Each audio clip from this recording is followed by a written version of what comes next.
And now, technical difficulties. Now it's Ernie difficulties.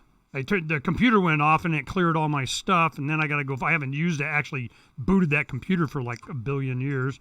So, whatever. All right, you ready? And here we go. And now, live from the studios of Freedom's Phoenix, Ernest Hancock.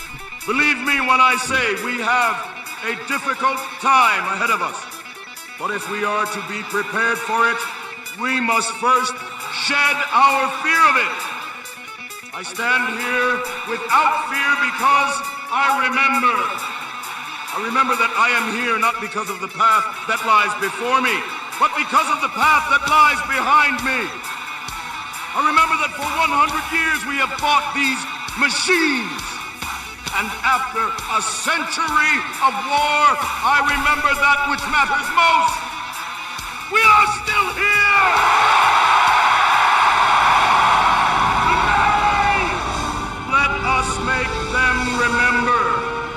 We are not afraid! Yeah, undefeated here on Declare Your Independence. I'm Ernest Hancock here in Phoenix, Arizona, talking to James Corbett from Japan. Canadian, lives in Japan, talking a lot about Merca. Well, Merca's all over the place. One of the things that's come up, I want to make sure we get, because James Corbett is the man when it comes to sharing with people the truth about 9/11. Or, man, just some facts about 9/11. Can we get some facts? Let's do that. And there has been a new study that's come out, and I want to get on the news coverage of it because it segues into a bunch of other stuff that's coming. James, welcome to the show, thecorbettreport.com. You guys go check it out. What am I talking about? Your 9/11 piece on, what were we talking about? So, yesterday, my time, might be today your time, whatever time, I released a Propaganda Watch, which is my weekly series where I look at different propaganda stories. And this week, I decided to concentrate on an interesting news story that is news. It's about a study that was commissioned a few years ago, but they've just released their draft report in the past 24 hours. It's a study that's conducted it's headed up by a researcher at the Institute of Northern Engineering at the University of Alaska Fairbanks, looking into the destruction of the 47-story World Trade Center Building 7, which I know your audience knows, but I know that a lot of the American public does not know, was the third building to fall on 9/11. And that's the point. Most people don't even know that WTC-7 existed, let alone that it fell on 9/11, let alone that there was anything suspicious about it. It's often seen as a smoking gun of 9/11. Because it wasn't in the 9/11 Commission report. How would they know? I think it was a footnote. I think they mentioned it in a footnote, but yeah. No, I mean, who cares, right? 47-story office tower. It would have been the largest office building in most of the cities in the United States. But just because it was right next to the Twin Towers, it's just a small building, right? No, it was a 47-story steel-framed office tower that completely collapsed into its own footprint at free-fall gravitational acceleration on the afternoon of 9/11 after having not been hit by a plane. It was ordinary office fires that brought down WT. but it had smoke. Yeah, exactly. It had smoke. It was badly damaged by the debris, and the fires were raging all day, and blah blah blah. And so that's the story, and that was the story that was ultimately concluded by NIST, the National Institute for Standards and Technology, whatever it is. National Institute for Science, Technology, or Standards and Technology, or something like that. I think it's Standards. That they did the official investigation. It took them 7 years to do that investigation, which is weird because you had people on the day before it even collapsed saying, oh, that building's going to come down. How did they know what it took NIST 7 years to conclude? And let's not forget, we should not forget, they had advanced and then withdrawn several possible preliminary ideas for how WTC-7 collapsed, including the explosion in the fuel oil tankers, including a vast chunk of the building was scooped out by debris. That was debunked. They talked about various other hypotheses. They withdrew them all. They eventually went with it was fire that caused one of the girders to walk off its seat on column 18, which caused a complete collapse of the entire building, simultaneously falling down, gravitational acceleration into its own footprint. Well, newsflash, this new study shows what we should have all have known and could probably see, but it shows that all of those building columns, the structural columns, would have had to have been cut at the exact same time for the building to fall as it did, which could not happen due to ordinary office fires. Okay, couple of things. I started doing radio in February of 03. Okay, that's Scottsdale station here. Started doing the morning show, and later I do the afternoon shows, different stations, and 9/11 was always a thing. You know, they come up, well, what do you? I go, look. And one thing I wanted to add to your thing is Larry Silverstein, the owner. He said they pulled it. They put it in it. He goes, yeah, we just pulled it. I mean, he actually said it. I don't put stock in that quote. Well, I saw the video of him saying it. Yeah, I don't put stock in that. I don't think that means he was saying, yeah, and then we blew up the building. Oops, did I say that? Oh, can you cut it out of the documentary? No. Oh, sorry. Okay, well, so what did he mean when he said they pulled? He wasn't saying we blew up the building. I have no doubt. These were demolitions, and Silverstein was involved and aware. I just don't think he admitted it on national news. I think that's a weak link. Well, what was the video I saw him saying it? He said exactly as he said. We made the decision to pull the firefighters, and we did, and the building came down. That's what he was trying to say, and he said it in a way that clearly sounded like we pulled the building. He wasn't saying that in a recorded interview that was then played in a documentary on PBS later on, as if, oops, did I just admit that I blew up the building? Oh, well, it's too late. We can't do anything about it. It's just such maybe a Freudian slip. So much evidence on WTC7. That is not the evidence to use. Okay. Well, it certainly stuck in my mind. And then, so what do you want to really know what's going on? You ask James Corbett.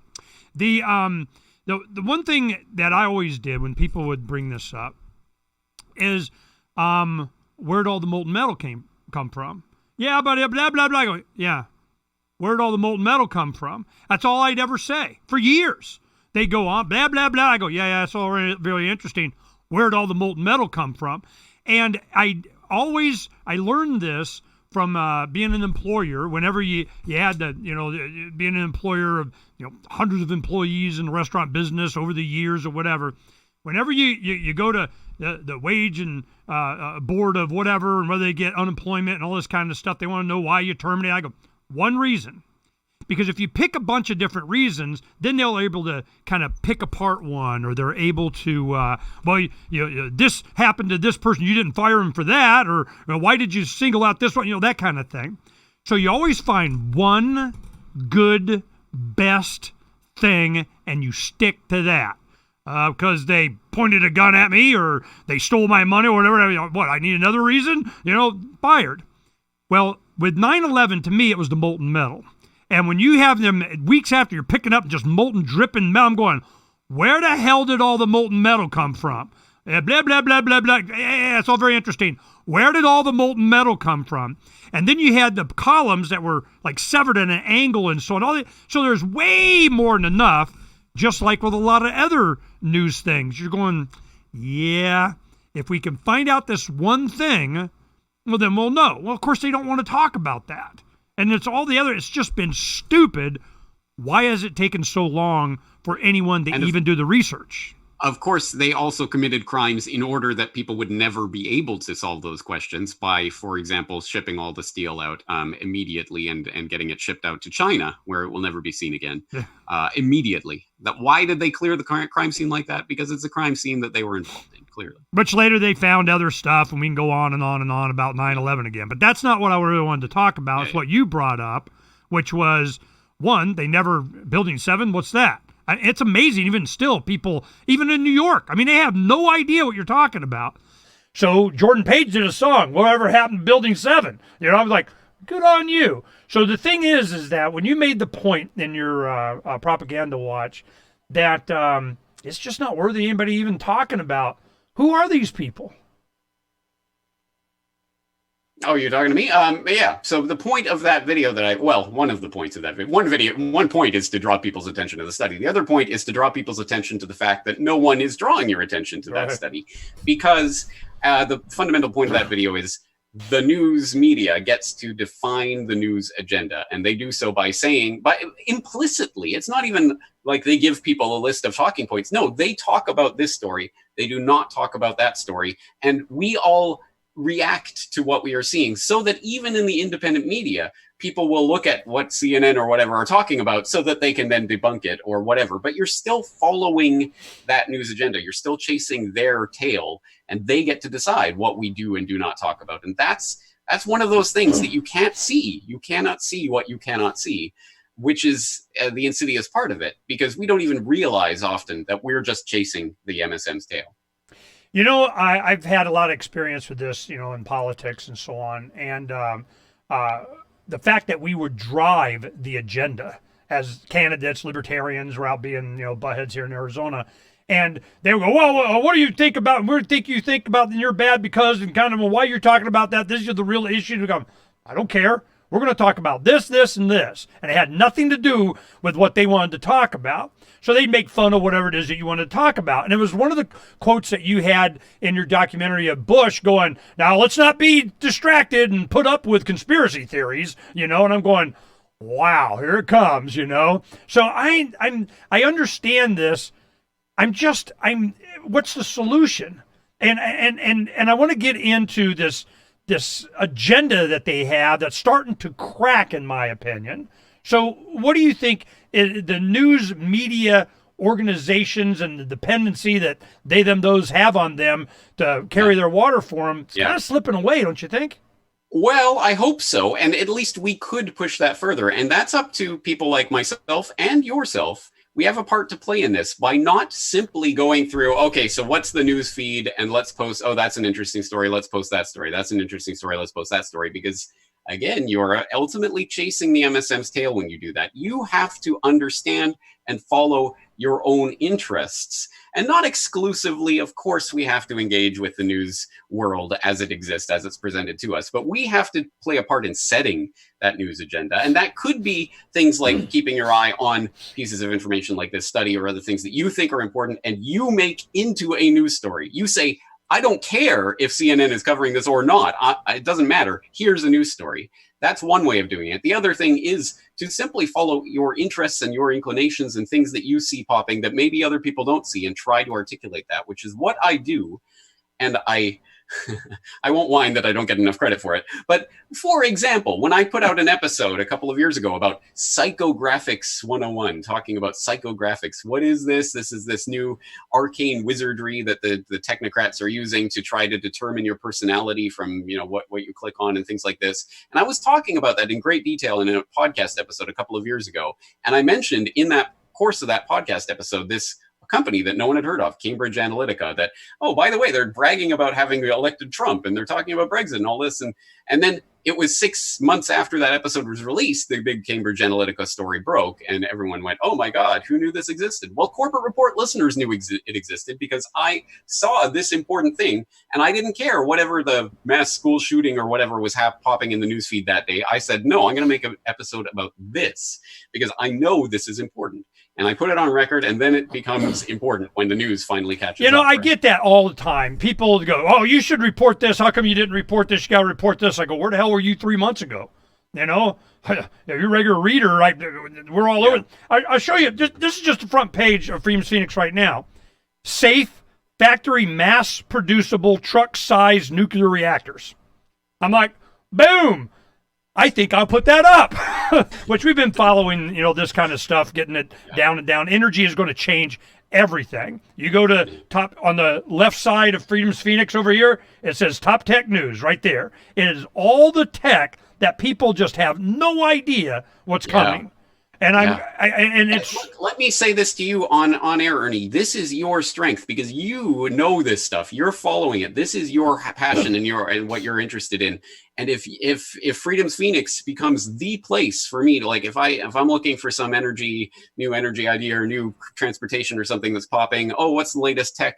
If I know Freedom's Phoenix is the place to go because Ernie has his eye on this, that's awesome. That's one less thing that I have to worry about in terms of juggling 18,000 news feeds. And to some extent, this is I think the real value of what we can do. I can only do what I can do. I'm interested in this. I see this. I can do this, but I can't do everything, which is why it always makes me uncomfortable when people say, you're the one. I love your Yeah, no. What you do. No, I'm only one. I'm only one. And you should have many people like you. Are one big giant less thing I got to do. That's what I look at. I'm going, there's James. I got a bunch of people that I count on for this kind of stuff. And all of them, I'm just like, look, that's one big giant less thing I got to do. So, no, I understand. I don't expect you to do everything. I tell you the biggest thing I expect from James, the truth. That's all I care about. Anything that you put your mind to, which is, this is what it was, I want to give you a crap for. Okay, here we go. You go to Corbett's site, and here it is. Something I really was hoping that James Corbett would sink his teeth into. Meet the Plunge Protection Team, and it's an article. It's not a video. I need a big flushed out video. What the hell are you doing here, man? Oh, you have to read with your eyeballs. I'm sorry. It's funny, actually, because no matter what format I put anything out on, I always get someone going, why is this an article? Why isn't it a video? Or if it's a video, why can't you just make it an article? No, I bet you they're complaining more about it's not a video. I guarantee that. I aim to be all things to all people. So eventually that will find its way into a video and a podcast episode. So it'll be in all forms. But at the time being, I'm writing an article. So. Okay, give me the quickie. Okay, the Plunge Protect. Okay, this is what it came to. You kind of heard Plunge Protection Team. In the 2008 election cycle, there was one debate where the presidential candidates got to ask any other presidential candidate a question. Well, here's Ron Paul, and he goes, "I think I'll ask this question of John McCain." Well, Mr. McCain, as president, what would you do on the President's Council on the blah, blah, blah? He's talking about the Plunge Protection Team. I had no idea what he was talking about, but we just knew he was setting them up, okay? Well, of course, John McCain's blah, blah, blah, blah, blah, blah, blah, blah. You didn't know what the hell he was talking about. So my senior editor, Pal Gamble, we weren't together. He was at home watching it, and we're emailing back and forth, and I go, whatever the hell he just said, he just nailed McCain. We need to find out what the hell's going on. So Powell wrote an article. He went and looked at it as the Plunge Protection Team, and he was talking about how they manipulate the economy and all this kind of stuff. If you go and you'll see it's going to be Monday one day, and over this Labor Day weekend, all of a sudden the stock market was taking a dump. Everybody's taking a dump on the dump of the dump, and then it's going to be Monday, which fortunately the markets was closed, Labor Day, and then it'll be Tuesday, and we're going to have a big giant run on there. Oh my God. Well, the Plunge Protection Team comes in and does whatever the hell they do. Well, what do I see? James Corbett's telling me all about it. And it was like an article with links, and you had to go work and stuff. So skip to the end and tell the audience what we need to know. Well, let me skip to the beginning. So this really started in 1988 with an executive order signed off on by Reagan, creating something called the Working Group on Financial Markets. And its explicit authorization, if you bother to go click the link and read the executive order, it's not that long. Its explicit mandate was to go out and collect information from industry, from banking, from finance, whatever, collect information about what just happened in that big stock market crash of 87. And what can we do about it, and how can we mitigate that? That was its explicit mandate at the time. So it consisted of 4 people. It was the Treasury Secretary, who was also going to be the chair, or his appointee was going to be the chair. The Fed Board of Governors chair, the Securities and Exchange Commission chair, and the chair of the Commodity Futures Trading Commission. Oh my God! Like they wouldn't manipulate the crap out of anything. Oh no, they're above board. They would never do that. So that was its explicit mandate. That was its grouping. It was designed to go report back to the president. But that was 1988. It kind of kept around. And so by 97, the Washington Post wrote an article in which they dubbed it the Plunge Protection Team. That's where this moniker comes from. It was from a Washington Post article in 97, which is a weird article. They kind of talk a little bit about it, and they mention that this group exists and that they meet and that they war game out various scenarios and what would they do, but they don't get into much specifics. They let us know that each of these, the SEC and the CFTC and the Fed and the Treasury, all have their own contingency plans. Like if this happens, this is what we should do. And they let us know, for example, the SEC one is called the Red Book because its cover is red, but it doesn't give any details about, so what are they going to do to ensure that markets maintain operational functions during these crises? That's just kind of the part they leave out. So it was left to people to sort out various clues, like a 1989 Wall Street Journal op-ed that was written by Robert Heller, who was then the outgoing chair of the Fed.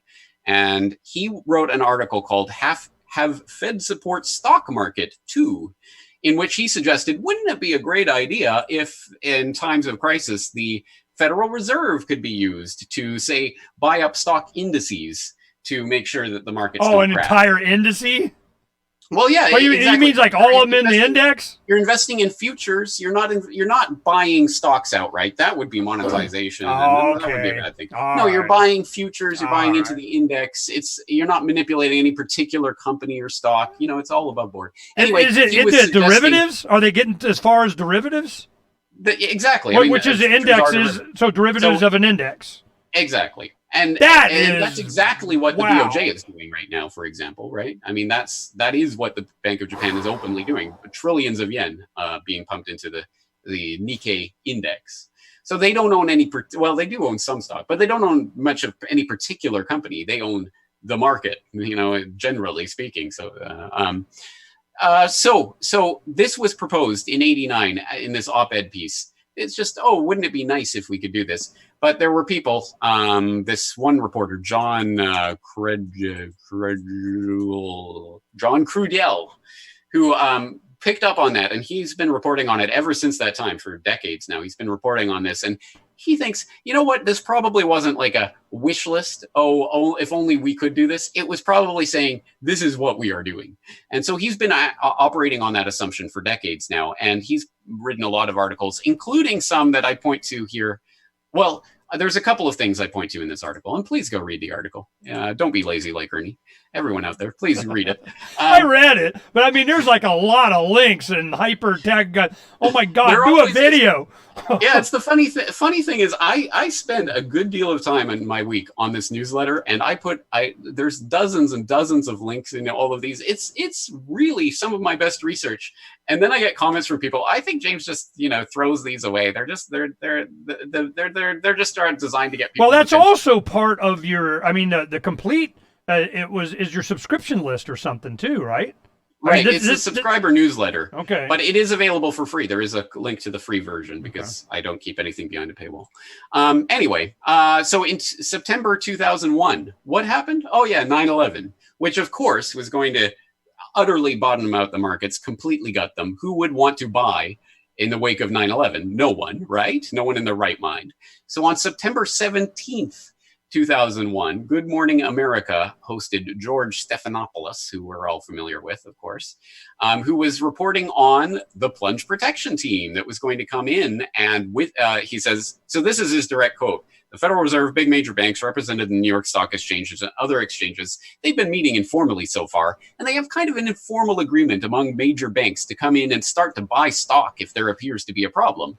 And then he goes on and talks, basically, that's exactly what they're going to be doing in the wake of this crisis. They were admitting it on TV 18 years ago. But the funny thing is, they still, the economic media still reports the stock market and moves up and down as if it means anything. We know this is a manipulated market. They admit it on TV, and then they still report on this as if it's real. It's phony, 100%. And there's more interesting examples from the Trump era. Sorry, Dr. Frank. Monday, February 5th, 2018, there was a nightmare scenario on the New York Stock Exchange where there was a 666-point decline, make of that what you will, the previous Friday. The Dow was down a further 1,600 points on that particular Monday. And then, in the afternoon, someone arbitrarily and aggressively started buying stocks and halved the loss. So it's down 1,600, then it was down 800. And what could have possibly happened? Oh, that's right. The Plunge protection team, which had been called in just before and uses that. What funds? I mean, where does this come from? Who's doing it? That's the billion-dollar question. I'm not sure it's even a meaningful question because at this point, as people who follow my work know, FASB 56 was passed last October, which literally allows any agency of the government to put any nonsense into their books in order to cook them, in order to hide anything in the name of national security. So we've already known they cook the books. It's now literally the law of the land that they cook the books, and we trust anything. Predictions. I gotta make a prediction. This is what I can see what's happening. All of this is done primarily, in my opinion, to protect pensions, because your 401k, IRAs, all of these unions, municipal employees, the entire future of the entire country is in the stock market. And if you have stock, if you got a retirement plan, if you're going to Social Security, everything, whatever the heck you think you got there, it's gone. Okay. And the Plunge Protection Team is there to keep the Civil War from happening, that be a breaking out the next day when the plunge happens and everybody's pension is gone. In 08 and 09, they had the ability to kind of, before it hit 12 and all the baby boomers really started the peak of them retiring, they kind of saved it right before then, and now it's going to go. And when it goes this time, I don't think they're going to be able to hold back the tsunami. This is going to be huge, because we have spent tens of trillions, if not hundreds of trillions, in liabilities and entitlements and all. It's never going to get. There has to be a massive reset. And those of you that have been counting on the United States government, America, to take care of you, you're looking in the wrong place. What's your prediction? Well, I think you're right to locate the real crisis point at the evaporation of the mirage of the pension funds, which we know are not going to be able to support all the paper promises that they've made. But the question is, when will that piper come calling? And can we support the boomer generation until they're in the grave, and then it'll all fall apart? And if not, you are going to be at that revolution point. But that may be the point. We always say, of course, they're going to do anything they can to paper it over and kick the can down the road until they don't. They can't. Until they can't, or until they don't. And they're, again, these are not stupid people. There are many things, but they're not stupid, and they realize there is that point. And that's why they have been carefully crafting the grid in order to create the next world order, which is going to be, hey, let's take Mark Carney's word for it. They're going to have some sort of new reserve currency. It may be some kind of Libra-like Facebook phony cryptocurrency that will be given to the masses, that will control and be the digital currency that will control every aspect of everyone's lives. And that's what's coming. They know this is coming. They get to undermine the American empire, which is a key part of bringing in the new world order. You can't get the new without getting rid of the old. They know. America is going in the dustbin of history, and that's where they are aiming it. Okay, this guy you said, what's his name? Carney? Mark Carney. Mark Carney was head banker, central banker guy in Canada. Now That's he's right. in England, yeah. And I'm going, I guess they're interchangeable with the Commonwealth of. I guess he had like English citizenship somehow or something. But anyway, he was whatever. Canadian. He moved He on. did. He did what he was told, so he can do what he was told in the United Kingdom now. So he's here at Jackson Hole, which is I don't know how it's a central banker party every year or something. Anyway, Jackson. I didn't know this was an official central banker thing. They do their eyes wide shut parties or something. I have no idea what they do. So here comes a guy that was head of the central bank in Canada, now in England, in Wyoming, and he's talking to central bankers here, and he goes, yeah. We're going to have a crypto digital currency, whatever the heck, maybe something like Libra, and we're going to turn it on and off, and you better get your China score up there, or you're not going to get access to your money or guns. So, this is really happening right in front of us. And I'm wondering if we're upset enough, or we just kind of like, let them, screw them, man. When it gets that bad, the people will tolerate until it's intolerable, and then they go, I don't think so. Right. Well, what is our role in all of this? And again, we are not dealing with stupid people. We are dealing with people who know how history works, and that there is the revolutionary moment and the off with their heads, and the crowds get angry and they torch the Bastille and they cut off the heads of the king and queen. and then they institute another tyranny, essentially, under Robespierre, right? So that's how these things often can be directed. And that, I think that's probably what they're going to do. There will be some sort of sacrificial lamb that will be led to the slaughter at the appointed time.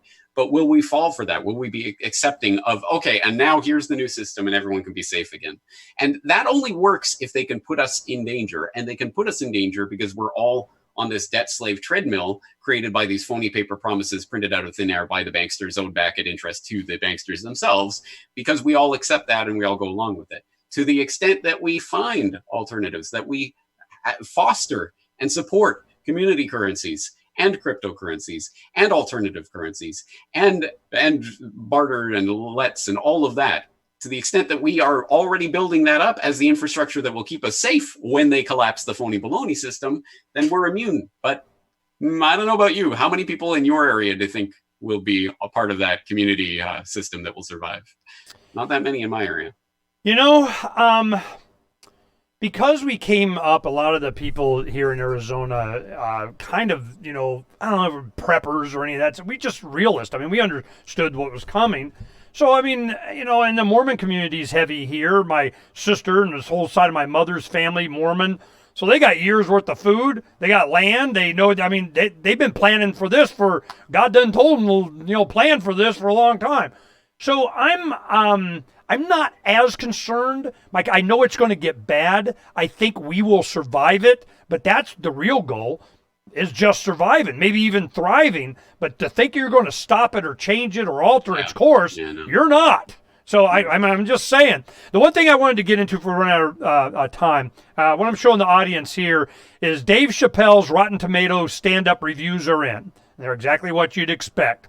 Now, Rotten Tomatoes does an evaluation, and they waited till they got like 7,160 audience scores because they wanted to compare it with Captain Marvel. Now, in Captain Marvel, the tomato meter, the critics gave it an 81% and the audience 35%. Because they're kind of this, you know, woke thing, social justice, whatever the heck. I didn't really enjoy it. It could have been a good movie, but it just really try and emphasize. I feel like I'm being programmed all the time, you know. Now on the Dave Chappelle, it was a 99% audience score. I didn't even know you could get that, and a 38% on the critics. Now we knew sooner or later somebody was going to do this. Somebody, a prominent comedian, was going to come out and go, "Are you freaking kidding me?" You know, and just call BS on everything. And I tell you how it started off. It started off, you know, with jokes about how young boys going to school on Monday would, you know, be all proud and telling their friends how they had sex with Michael Jackson. And it went down from there. You know, so I mean, it was really all the stuff that hasn't been done over the last years just built up. Nobody's making a joke about this. Man, Dave Chappelle did it and called out the audience and said, "You all suck. I am so sick of all." So what happened? The people, this is all part of all of this media, this control, this psychological, social, and economic engineering that they're doing on us. And there's going to be breakout. I don't know. This is the beginning of something. What do you think it might be? I don't know if this is the beginning, but it certainly does capture something in the zeitgeist, doesn't it? Let me say this as a fan of Chappelle. I really think and have thought for a long time that he's probably one of the best stand-up comics that are out there right now. And I've been a fan for a very long time, since the Chappelle show. So I kind of already... I mean, this doesn't seem like new news to me, because I know his last special, or I wouldn't have expected that. I mean, this is the guy who went crazy when he was offered the $50 million for the third season of Chappelle Show, and fled to Africa. And where'd he go? What happened? And he disappeared for a decade. Well, what was that about? I know it was something he didn't really want to, I don't know, do all the same black thing they do to everybody. You got to dress up as a girl or some BS, or he just called BS on the whole thing. But I imagine there were a lot of things going on. It was a number of things, including the pressure of having a $50 million contract, including the things that you're expected to do, including also just being, as he talked about, the Chappelle Show was a lot about racial politics and racial humor. And then he at a certain point, had this existential crisis where, am I am I satirizing this, or am I playing into it? Am I actually making this worse, or what's happening here? Yeah, they just went, look what we can get our monkey to do for $50 million. Woohoo! Right. And finally someone stood up to him and said, screw all y'all, you know? Good on Dave. Honestly, yeah, good on him. Good on someone for standing up and saying no to the $50 million. How many people are going to turn that down? Not many, but he did for whatever reason. He had a test. And he came back, and in the last few years, and he's still killing it. So, this is, I mean, it's an interesting moment insofar as he's clearly standing up and not saying it. But I did see, so I saw the YouTube highlights that they put on YouTube because I don't have Netflix, and they did that one with his impressions, and he does the impression. Right. I kind of like you, but I know that if you do something wrong tomorrow or next month or 15 years from now, I'm going to hate you forever in the rest of your life. Who do you think I'm making an impression of? And somebody in the audience says, Trump. And he goes, no, you. Yeah, this is what you sound like to me. You're the worst audience in all history. And the crowd erupts. Yes, we are, or they are, or something. And again, obviously, that's picking up on something in the cultural zeitgeist that you're not allowed to say, which is exactly what comedy is about. It's picking up things that are out there that we're all supposed to ignore. The comedians are, at best, can be the ones that point us directly and shove our face. Well, they targeted the comedians. They went after them. They'd hammer on, you're not allowed and you can't, and this Kevin Hart thing, which I hope he's okay. Kevin Hart got in a car wreck, hurt his back or whatever. Anyway, it seems like he's not dead or paralyzed, but we don't know how bad his injuries are. But Kevin Hart was scheduled to do the Oscars, and some gay, if my son, playing with a dollhouse, I'd bash it or something like that. I mean, and they just went after him instead of, doing the apology tour, which he eventually wound up doing anyway, one version of it. But he goes, no, I'm not doing the Oscars then. Screw you. And I don't think they have one. So all of these shows, the Oscars, Emmys, Golden Globes, they're tanking in ratings. Nobody's watching them anymore. And thank goodness. I don't know what's going to replace them. There's another thing that kind of along the same lines that came out. There's a meteorologist, a climate professor in Canada that I've met, and I've had him on the show a few times. His name's Tim Ball. And I met him at a G. Edward Griffin event here in Phoenix that we were helping promote. And had him on the show, and he and another young man, those were the two that really stood out for me and what they were doing. The other guy was doing, we're all our own weather station connected on a roof, and we can see any and everything, and it feeds in, we know everything, and what they're spraying and all kind of one time, boom. And I go, I like this guy, this is good. That was interesting. Then Tim Ball, there was a gentleman that did the climbing warming, and I got the science and hockey stick and, and pick me, and I get a bunch of support and, and green fees and hookers and whatever the hell you get when you do what the climate guys say. So he went after Tim Ball. After Tim Ball, this professor goes, you're a lying sack of crap, you suck, and show me your data, and you ain't got it, and you never got it, and you suck. So he sues him. This gentleman sues Tim Ball for defamation of character or whatever, which is pretty easy to do in Canada. I mean, you say somebody, tell them they got acne or something, you're going to jail. But the point was, the court decision just came out, and Tim Ball won. And this guy's got to pay all his legal fees on climate change. And the reason is because he wouldn't reveal his data. He's going, because there wasn't any. He couldn't have, they go, well, and then what do I get from the trolls on Freedom's Phoenix? They come in, they say, they reference the article, I mean, they got their own little formula, and they go in here, well, you need to look at this Raw Story thing, or Common Cause, or whatever, where they say, he didn't really lose, he actually won, because, I'm like, what the hell? I mean, come on, you can't give him a little prop? I mean, just one? I mean, a little. And then I send them the interview that I did with him, I go, counter any of this stuff. So that's starting to break also, you think? I mean, this climate thing? I've thought that for a decade, but it continues to roll along. Dr. Tim Ball, I've talked to him many times. I should have him on, actually, about his win, which is what it was. Oh, he's busy. Yeah, it's not the kind of, like, the court has decided that climate change is a fraud kind of win, but it is a win nonetheless, because he did not He is not being sent to jail for his slanderous comment. The actual money quote was, "Yeah, Michael Mann may be at Penn State, but he should be in the state pen or something." Yeah. That was it. That was it. You know, which is a funny line, but apparently not if you're Michael Mann. Well, guess what? He's just lost that suit because, as you say, he wouldn't produce his work. My dog ate my homework. It doesn't matter if it's taxpayer funded. Now, yeah, there's the whole hockey shtick nonsense and Hockey all shtick. the stuff that it's a shtick. It's stupid. Hockey stick. And it was proven, you know, you could I don't know feed why I haven't heard garbage that data. You could feed total garbage data into this hockey stick generator that Michael Mann has created, and it will create a hockey stick. So, hey, here's a sign that maybe this isn't the scientific tool you want to be relying on. Anyway, there's a whole history about that. Entire books have been written about that. But the long story short is, yeah, he's not producing his work, and that's one of the fundamental points we keep coming back to with the climate gators of various sources. It only takes one person, one video, one research, one article, one something that, you know, just based in truth that just has legs. I remember, God, it was a global warming hoax thing or something done by the BBC. You know, the BBC did this thing that was just really slammed on them. I think it was Channel 4. You were talking What about does that even mean? At Channel 2, Channel 4, it's BBC. What's the freaking difference? No. There's BBC, BBC 2, BBC 3, but this is not that. It's called Channel 4. It's a separate private entity. It's not BBC. Oh, really? But, yeah. But it is a British broadcasting network. It's a private one, not a BBC. Really? And they're allowed to, like, do anything?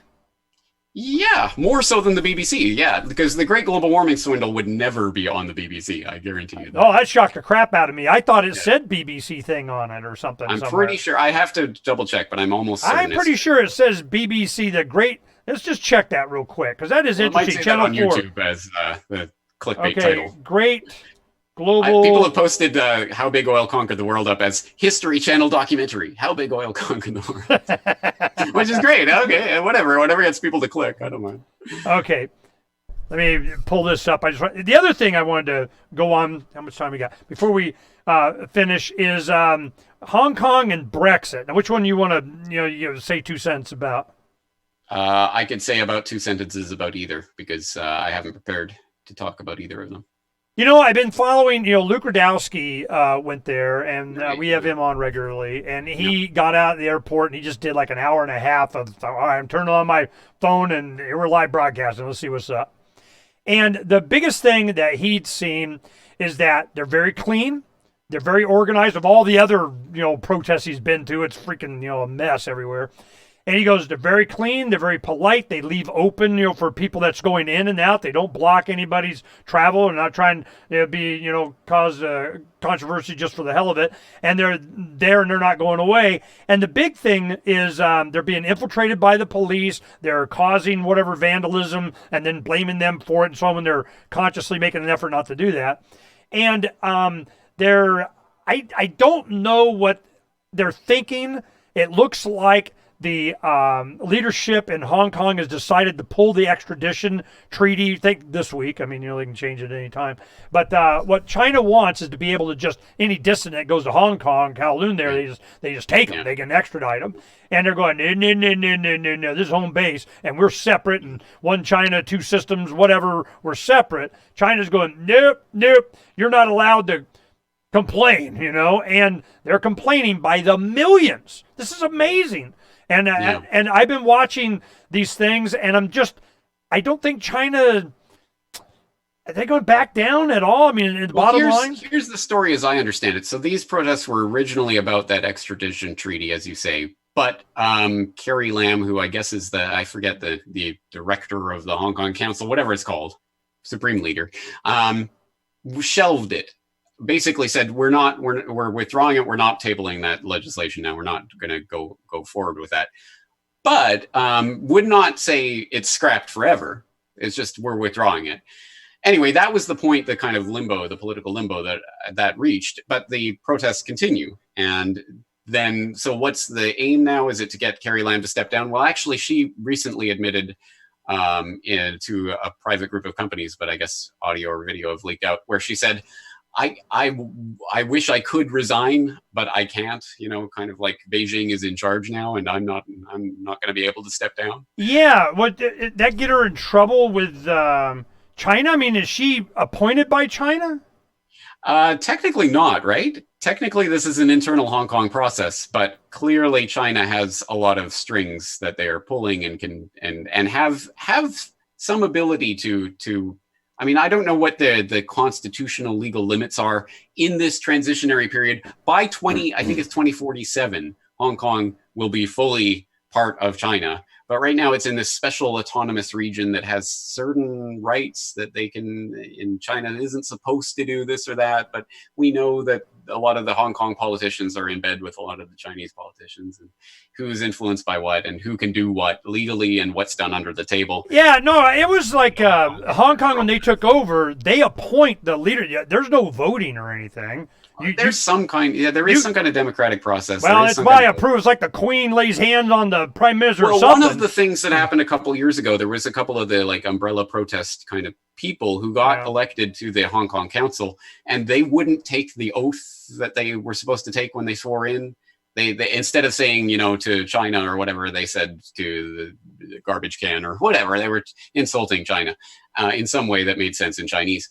And so they weren't going to be allowed to sit in the council, or there was something about that. Anyway, there is some democratic element to. Yeah, no, that's what these big and the thing that the tech that came out of the umbrella revolution was mesh networking, that they shut down the internet and they just used their phone connections to each other.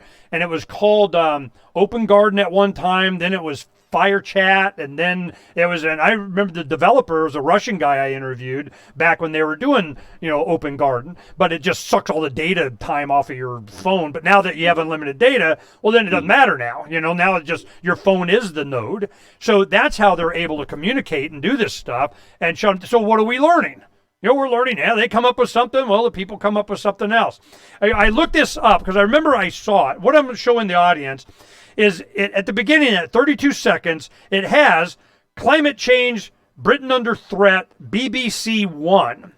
What they were doing is referencing something BBC One did, and then but it was in the beginning, so I thought it was a BBC thing. Right. So that's why I thought that. Okay, so Channel 4 is not the Crown Television, but they still got to have a license and permission to broadcast. And I bet you are they susceptible to the, what do they call it? The section something blue red order of you're not allowed to publish some stories. The Queen can say stop or censored. Yeah. I mean, any media in Britain would be subject to that. Yeah.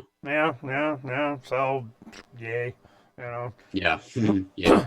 Okay. The other thing was Brexit. Now, Brexit, here we got Boris Johnson. He gets in. He's like, yeah, we're going to do this. And the Queen says she's going to go speak. So that means Parliament's out of session. They're not going to be able to do anything. And then they go, aha, we can do it, more drama. And now I'm like, every time you think you got something, there might be some interesting they're going to do. They keep kicking the can down the road. Now, by the end of sometime in October, there's going to be, whether they're going to hard Brexit or not. Do you think Brexit ever going to happen, or do you care? I mean, I care in the general sense that clearly if we are on the side of autonomy and freedom and localization, then we should be against entities like the EU, which are anathema to the spirit of freedom, which we can all see. Not that the British government is any better, but at least it's not the EU, right?